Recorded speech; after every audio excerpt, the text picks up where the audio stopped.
Today, I'm going to explain the product development lifecycle in the simplest way possible. No big grammar, no tech stress, just simple understanding. Step 1, the problem. Everything starts with a problem. Something is not working or something is missing. If there is no problem, there is no product.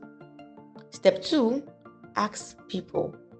Next, we ask people question. Do you also have this problem? If people say yes, we move forward.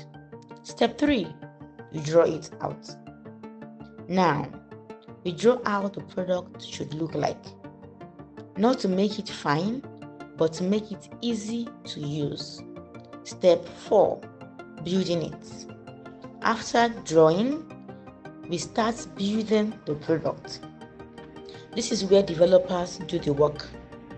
Step 5, check it. We check the product to be sure it works well. We fix what is broken. Step 6, share it. Now, we share the product with users. This is called launching. Step 7, fix it again and again. Here's the most important part.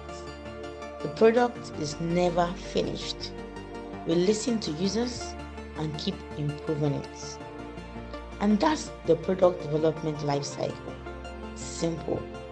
If you like product concepts explained without stress, subscribe to TPM Simplified.